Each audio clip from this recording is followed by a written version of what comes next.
What's up, everybody? Welcome into High Country Hangouts. We're going to be just catching up and talking a little bit about the beginning of our July. And I'm going to do a little bit of plants talk on some pest control. So I think we're just going to hop right into that.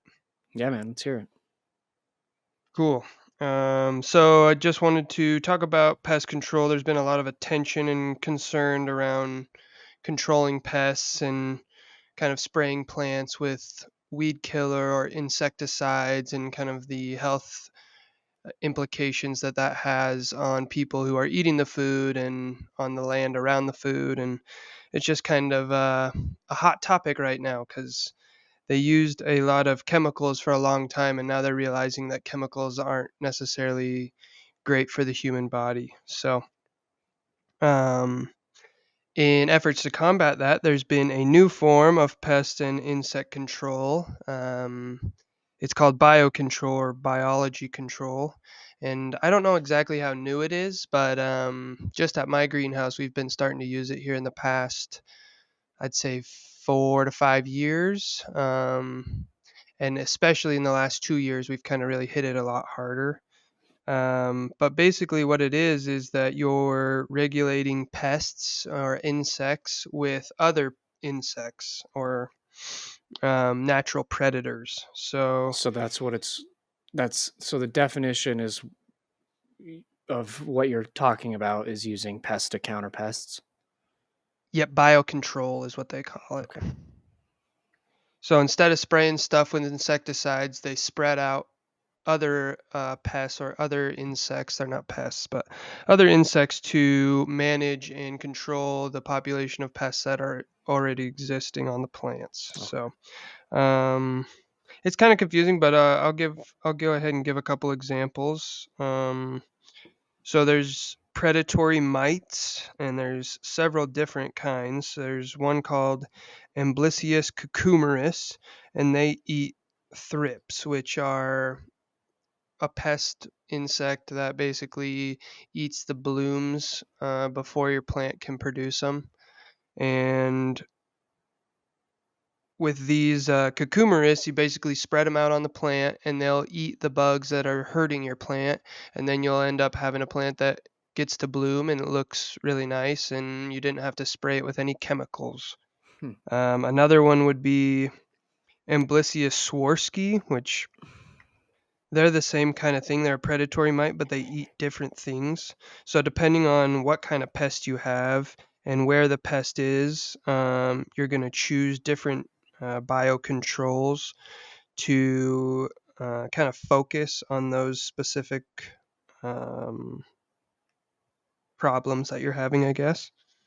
So yes, there's like there's spider mites, there's broad mites, white flies, there's, like I said, thrips, and there's different bugs that kind of target all of those bad bugs. And when you spread these bugs out, they basically go inside and they eat the bug. They're just little predatory mites, and they eat the bad bug, and then they don't eat the plant because they don't.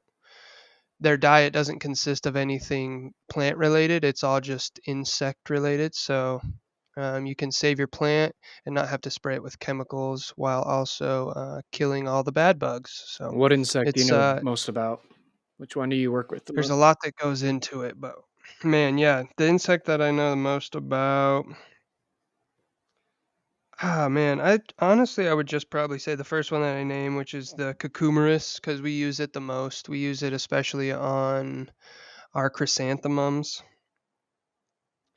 and a lot of times you spread it on the mums as a preventative. Well, you spread it on any plant as a preventative. So that's kind of the key to biocontrols, is that you're proactive about using them. You're not using them as a solution to a problem necessarily, but you're using them more as a preventative measure, because sometimes once a problem gets so far out of hand, biocontrol is going to have a really hard time counteracting it unless you know exactly what's going on. Because, for example, let's just say you have um, these aren't even that big of a problem, but let's just say fungus gnats. Everybody's really familiar with those, but the fungus gnat has several, like multiple different stages of life. There's like an egg stage, and they turn into a larva, and into kind of like a they dwell in the soil for a while, and then they get wings and they're able to fly. And so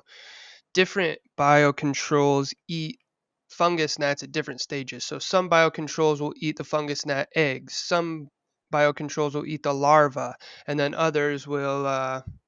I don't think any of them actually eat the final stage of a fungus gnat. So once they get so far, you're just kind of like, well, we got to control the eggs and the premature fungus gnats so that in the future there's no adult fungus gnats. So my aloe needs some love, as you can see, but there's Hmm. gnats right now growing in there. Are those fungus gnats, or are they? Yeah. Yeah, usually if they're flying around, you see them, those are fungus gnats. And the nice thing about fungus gnats is they're not too detrimental to your plant. They're not going to really eat any of the plant. They're mostly soil dwellers, and they kind of, unless they're extremely bad, you're not going to see any damage to the plant or anything like that. It's mostly just like an annoyance. Um, what do you recommend for the aloe? More water?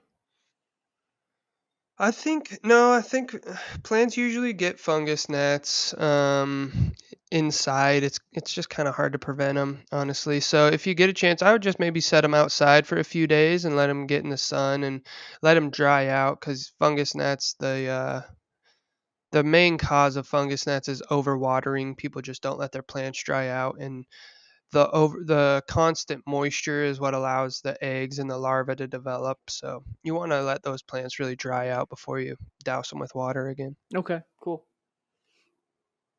But No, yeah, put them outside, get them some air, get them some wind and some sun. And that's what I the got. fungus gnats, yeah, they can't take very harsh conditions. So Yeah, I did that earlier today. So it's going to be in like the 80s, high 80s this week. What? Still keep them outside? yeah, aloes love the heat, man. Just Okay. put them out there, and And direct especially sun what or you could do, like, yeah, direct sun for 4 to 6 hours. I think that's probably all you got there, anyways. So probably close to, yeah. yeah, they'll do good. Cool. And how about that? What is it called? The jade? Also full sun. They say the aloes should be like, in partial sun or even like well lit shade, but the area that you're in, the temperatures, like right now is when they want as much sun as possible, so they'll be fine Okay, cool. putting them outside. Um, yeah, I've put aloes directly out in the sun before, and they do get burned. So maybe just put them in the shade, a shadier area Okay. for the first week, and then after that they'll be good. And then how much water? I would let them dry out and Okay. then soak them down. Soak them down. Okay.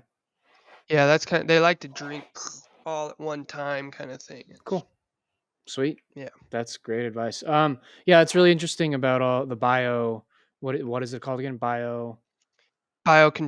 Yeah. Biocontrol. So, how long did you work with pesticides before you guys started to switch to biocontrol?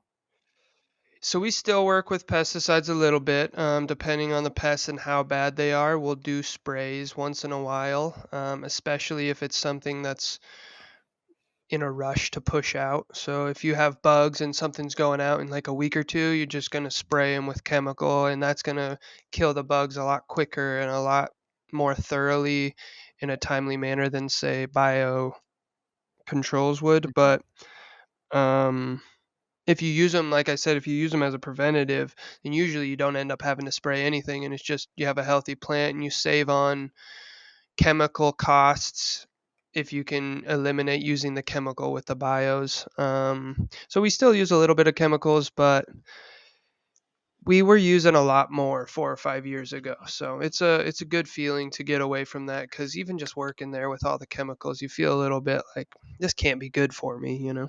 So, what do you know like about the bios and how they're like created? Not created, I guess, but how are they? What basically where do they come from? How do they do a population control with them? Yeah, Like, so what's it's the almost kind.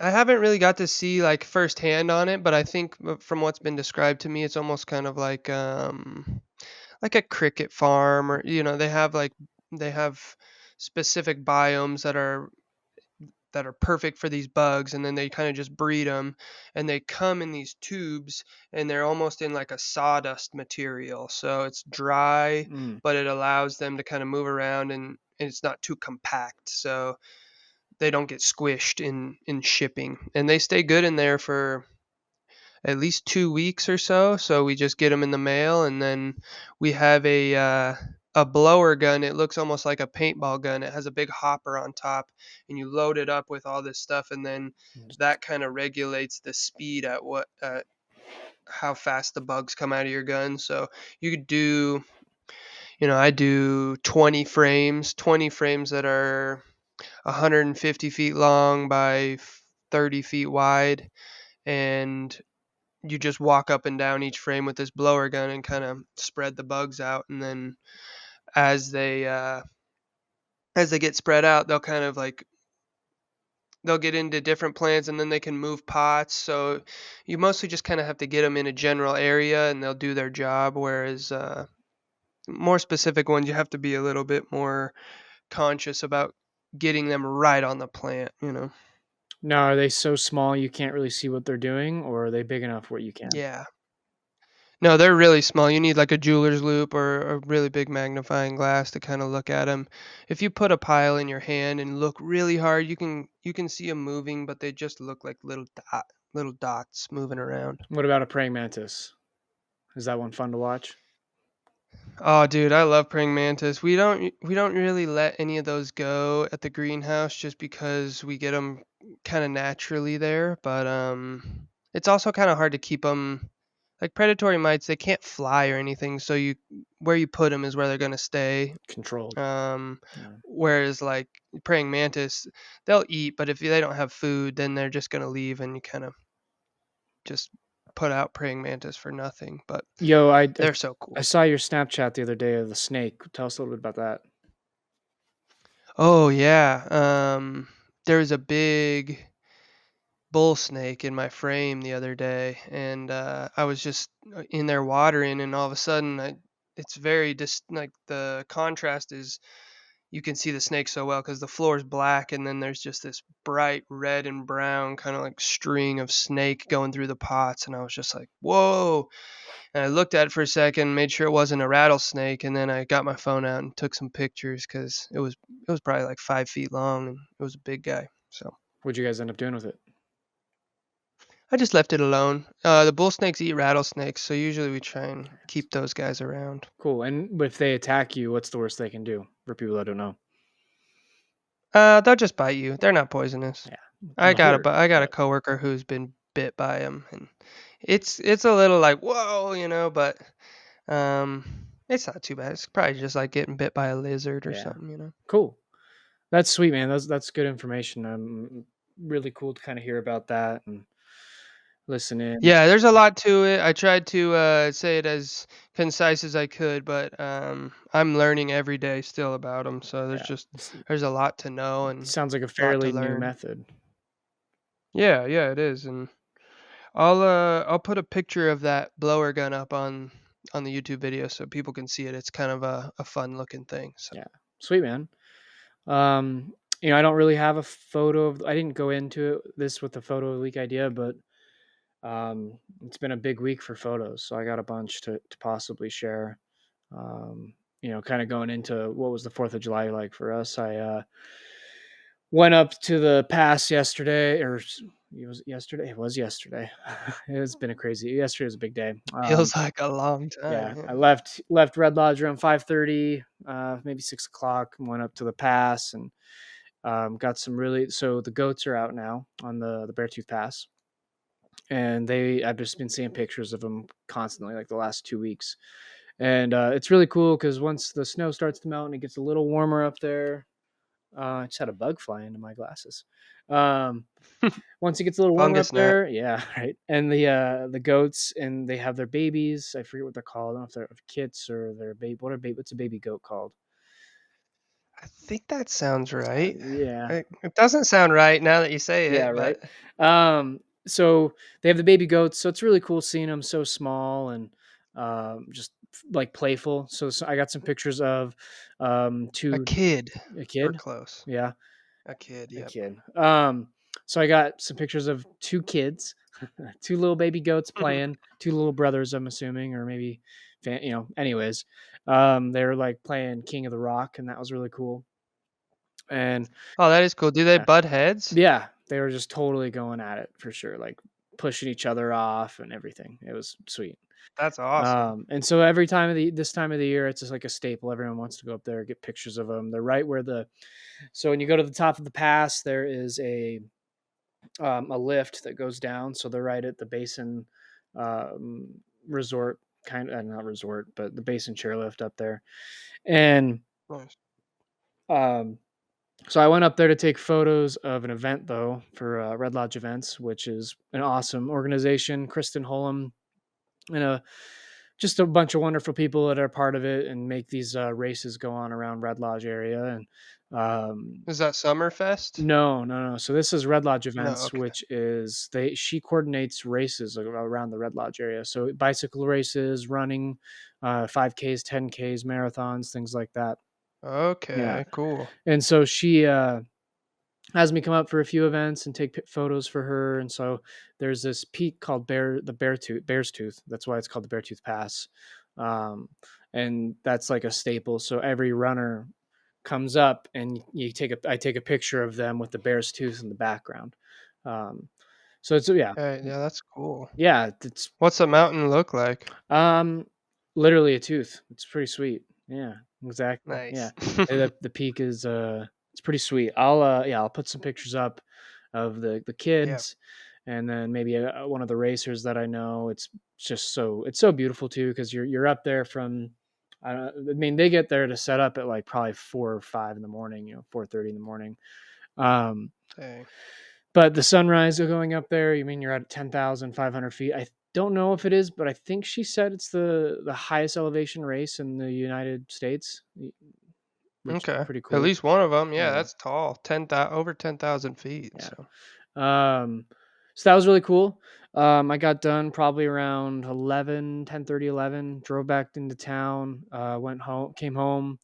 Got the dog right, fed him, and then which he didn't eat till I got back later that night. Then I went into town and to help set up for Summerfest, which is now bought by the Roosevelt Center. So it's the Roosevelt Center's event. It was a bunch of awesome, not volunteers, but local community members who put this together the last couple of years and as a coordination to help support the flood the first year and then the fun run the second year. The fun run's a race as well. So Summerfest was really cool. Got there, around noon, helped set up. We got music starting around 1:15 yesterday on July 6th, and it went till 8:15 p.m. So about 7.5 hours of nice. music. S So is that what Summerfest is? It's, a music is it like a music show? Yeah, so it started in 2022 after the flood, and they brought in some bands from Montana, from the area, and they had them play as an effort to help, raise funds because of the flood. And so Nice. they did the same thing last year. And what it was though is they had two stages, and it was on, and they shut down Main Street in Red Lodge. Now this year, since the Roosevelt Center bought Summerfest, it was just at the Roosevelt Center. So we had a space, um, set up the stage, and set up the tents, and then set up all the sound, and we had 5 bands total play from 1 o'clock till 8. So we had his name is Zach Peabody Band. Zach's great. We filmed sessions with Big Sky bonus tracks with him. Just a really good dude. After that, we had Lena Marie Schiffer Trio as part of Laney Lou and the Bird Dogs. They disbanded, but they're a really awesome bluegrass band. And she has a trio now, and they're awesome. We had the Cactus Cuts after that. And then we had the Dead and Down, and then a local favorite, Maxwell and the Head Change. And it was sweet. Nice. Yeah, well you heard it guys. If you want to check out any of the music, go over to Big Sky bonus tracks on the YouTube and listen to some Summerfest hits. Yeah, it was pretty cool. I mean, we filmed Maxwell and the Head Change this year. We filmed the lead singer from the Dead and Down last year. We filmed Lena Marie and the Laney Lou and the Bird Dogs. We filmed Zach. Who else? Ani is part of Lena Marie Shiver Trio. She's also part of the Cactus Cuts. And so Lena and Okay. her, they ended up playing. So Ani played with Lena that before, then the Cactus Cuts, and then they went to Livingston, I think, to play another show at like 9 o'clock. So she played three shows in one day. Wow. Yeah, yeah, That's when you know you got a passion for it right there. yeah. And it was, I mean, we got rained on so hard there for like 4:30. It was a gnarly little storm, a little 20-minute just cycle that was not fun. So we got lucky though. Around 6 o'clock, it really cleared up for the last band, and 6:30, and we dealt with it most of the early day, and but it was really sweet. I got some fun pictures I'll share from that. Great music, just a really good time Yeah. out here in Red Lodge. Nice. What was I gonna ask you? Oh, I'll remember Part it. of I was it lost part of it. Oh, Summerfest? I was gonna ask you about the type of music that it was. Are they all kind of similar, or is it So a Zach wide Peabody variety? Band was a little more country rock, country. Lena Marie Schiffer Trio is folky, acoustic. Folkish, a little, maybe a little bluegrass influence there. Cactus Cuts was Okay. a little more like bluegrass, folkish, and then the Dead and Down is kind of like a psychedelic rock. Just a fun, groovy rock music that they're actually playing under the Big Sky, which is a big show here this next weekend. So they're kind of on that Okay. tour, getting ready for that. And then A little jam bandy, maybe. I better than jam band. Okay. Yeah, not that jam band is bad. It's just a little tighter. Like they rock Nice. for sure. And Max on the Head Change, I'd say they're similar to the Dead and Down.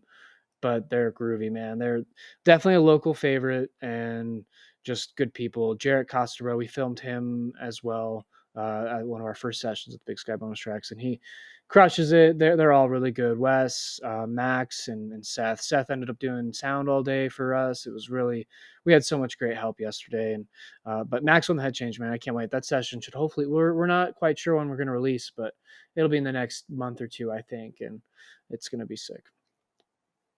Nice. Yeah. I got some new music to check out now. I gotta Yeah. see what's going on over there in Montana. Yeah, dude. But yeah, that's kind of my photo of the week. I got a few pictures in there that I could definitely put up there, and I'll send your way. I haven't even Cool. touched them yet. I haven't edited anything really, except the. I did. Actually just went. For the race, I had like 1,200 photos, so I just went through that, and I Dang, got that's it all crazy. Yeah, that's something edited. people don't realize. It's like you don't realize how many photos a photographer actually takes. And even though you see one photo, it probably went 500 photos farther than that, and Yeah. that was the best one. Yeah, I think I took a total of maybe 2,000 pictures yesterday with the concert and the race.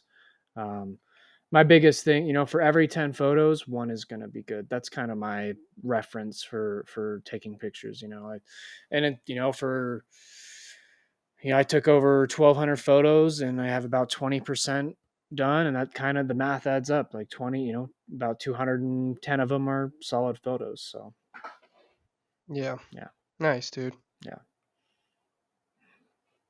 word. Let's see, what'd you do on the 4th? Oh man, um, I also saw some live music on the second. A little gear shift. It wasn't so country. It was I went and saw Zed's Dead at Red Rocks, and it was really sweet. I saw Dr. P. He opened for them, and then Zed's Dead came on. I got to see him for about 45 minutes, and it was raining so hard, dude. I was soaking wet. My shoes were soaked. Ashley was soaked.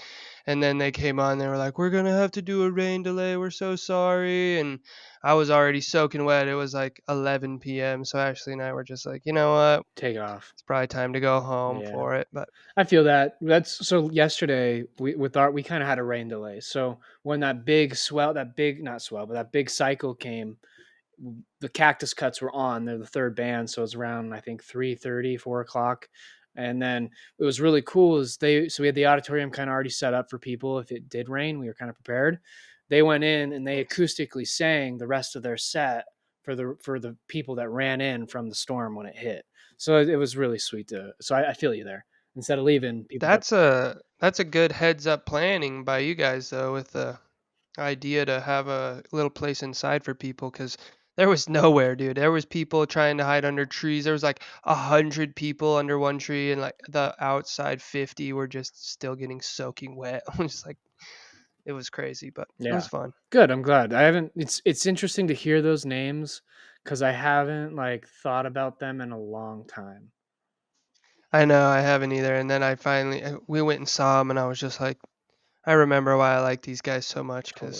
because they still are just putting out new stuff that I don't know. I'll always be a big fan of electronic just because it's had a big influence on me when I was younger, Such a but big it was fun. influence, man. I remember having those 212s in the back of my Dakota, and just that Yes. was just fun times, man. Just bumping those fucking things.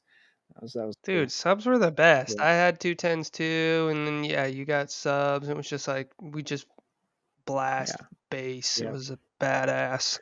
I Yeah, I had the two. I forget what they're called. I had the dual 12s, and then I got some 10s to go under the seat. Now I have like I think I have an 8 inch little, just a little sub for my truck, and it's nice. Nice. Okay. It's not like it's not crazy bass, but like it's just it makes the whole experience of listening to music just a little bit better. Yeah, that's the thing is like I've realized when you're young, you want as much bass as you can get, and then as you get older, you're like, that much bass doesn't actually sound that good. Yeah, So I'd rather have something that's a little less bass but sounds really good yeah, too. So. yeah. I remember, man, the Dakota. Remember when Nick he spinned a shitty in the skate park, Mm. and it just Yeah, and shattered the splash glass. you with rocks. Oh, shattered the glass, man. Oh, that was fun. That was a good little And truck. there was countless nights of us just getting ourselves unstuck because we were drifting around in the Yeah. snow or took The driving too Jimmy, dude. The fast. Jimmy. Jumping the Jimmy. Yeah, that one took one for the team, man. Yeah, it did. That was a good little car. Um, Anything else you guys That was did? fun. Oh yeah, we went to Zed's Dead. Then on the fourth, I hung out with my buddy. We went disc golfing through 9. That was fun. How And long does it take to then get through 9 for you? probably about an hour to an hour and a half. Depends if there's people in front of you. If there's no one in front of you, you can play pretty fast. Now, do you prefer golfing or disc golfing? I prefer golfing still. I would love to get But into that. disc golfing's so much cheaper, dude. It's like if you're tight on a budget and or you don't have anybody to go with, and disc golfing's probably better because it's free pretty much. All you got to do is buy the discs. Whereas golf, you got to buy clubs. Even if you rent clubs, then you got to pay to go on the course, and Mhm. you got to pay for balls. And it's just the practice is a lot more. It's just a lot harder to golf than it is to disc golf. But So when you come up in August, we should plan to have everybody bring some discs, and then they're on the ski mountain here. They have a disc. They have a fall course, a disc golf course up here. oh, dude, Yeah, we're definitely doing yeah, that. that'd be sick. Hell yeah. And even if people don't bring discs, I'm sure they sell them there and they're like Yeah, $10. yeah, So, it'd be really yeah. fun. And then But yeah, that'd be fun. we could take the chairlift up and ride it up. I think it's like $10 or something like that, and Nice. make our way down and play some fall. Dude, that'd be so fun. Yeah, we got to put that on the list. Yeah, it's cool. But anyways, then Go ahead. sorry, I was just gonna finish. Keep getting off Sidetrack. track on the 4th of July, but we went over to City Park and we got some food truck food and we got to watch the fireworks over there, and it was kind of like, yeah, it's pretty cool, but then the finale was just like a big one, and it was pretty satisfying. So I was Good. glad we went. Man, I Yeah. wish I got excited for that stuff, but I don't do I not anymore. Like I don't it doesn't really hit the spot. Yeah, that's fair. I like watching them once in a while. And letting them off's just it's just so expensive. Like it's fun. I did it as a child, Yeah. and my dad would spend thousands of dollars on fireworks. But nowadays, it just feels like you spend a lot of money and it goes so fast that Yeah. it's not worth it. Not worth exactly. Kind of to go back on what you said about food trucks, it was cool. We had a last second edition of this guy in town. He has a bunch of goats, and so what he does is takes them to eat knapweed around the community. And so like Dude, I just saw a guy who does this. yeah, yeah. And so he did it actually here on Bjorn and Harnish, both properties last year. And what he ended up doing was bringing a goat, and he cooked it over this rotating fire pit, and just like did it all day. They had Nice. pineapple and everything, and it was so good, man. It was like the best. Damn. It was such a cool part of the festival, like him having the goat there, and we had some other I was like a pit roast. yeah pit roast, yeah, yeah, just like a hog, just yeah, it was so sweet. Nice. Dude, yeah, I literally just saw a guy on in Texas. He has like 85 goats and he hires them out to eat people's weeds in their on their land, Yep. and it'll take him like 3 days, and he'll charge the people like $500, and all of the weeds on their property are just gone Yeah. in 3 days cuz these goats just eat them all. It's crazy. Now they don't quite eat them all here on Bjorn, but they do a good job from what I understand. So pretty I cool. bet how many does he have? He probably has 100.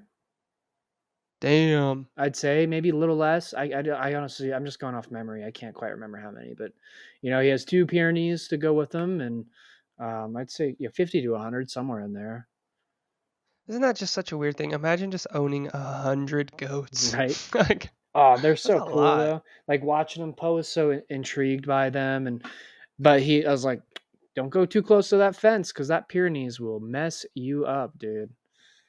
Oh yeah, Yeah. that's probably a good working dog. Yeah. Man, I want another dog. I've talked about it for so long, but it'd be so fun. Yeah, dude, I know you've been thinking about it for a while. I just got some other things that are coming up, but Life is one of these busy. days you'll have the stability or the drive. You just be like, hey, you know what, I'm ready for it. So Yeah. just Yeah, I feel that. wait and see. But how old's Poe now? Like 5, Poe will he's 6, he'll be 7 in February. 7? Okay. Poe's old. He's an old man. Yeah, he's middle age. He acts older than that. Yeah.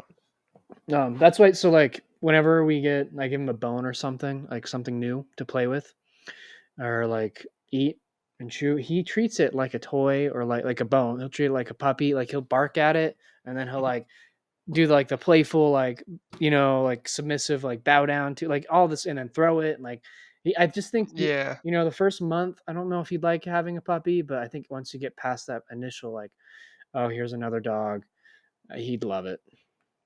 Yeah. He loves Yeah, I think dogs. so too. Yeah, she gets a little intense. I think if you got a dog that had the same temperament as Poe, he would love a dog like that. But also, I think if you got a dog that was a little more energetic, it'd be good for him. He'd play and Yeah. they'd learn to get along. Oh, for sure. I mean, like I said, I think he got along with Tonks pretty well. I know she's can be a lot, but I think it wasn't that bad. Yeah. No, they're best friends. Yeah. They love each other. There is the guy who does some work for John. He um, has a basset hound, and Oh, she those are cute. she just starts running like because she has such small and stubby feet.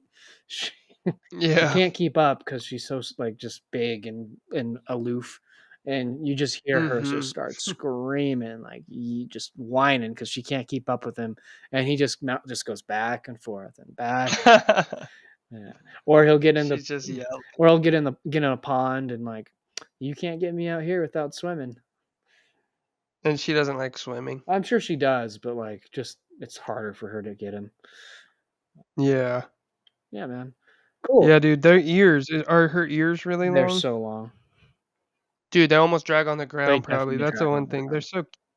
They're so cute, but it's, like, kinda inconvenient. You're Oh, like, for "Man, sure. I those ears." I don't think I'd get a basset hound. I think they're cute, but I think I just wanna Yeah.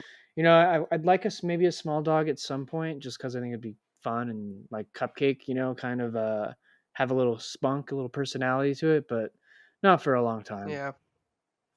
Yeah, I feel like when I'm too old to handle a big dog, that's when I'm gonna get a little one, Yeah, but totally.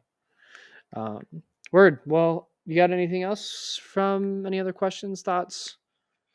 I don't think so. I think we better let everybody know that we're gonna take a week off because we're gonna do a little traveling. Skylar's going camping, and we're gonna try and enjoy a little bit of the summertime. Yeah, So it's gonna be nice. I'm gonna go back to Wyoming, visit the family, visit my grandparents who just moved back to Wyoming after 25 years in Washington, maybe longer.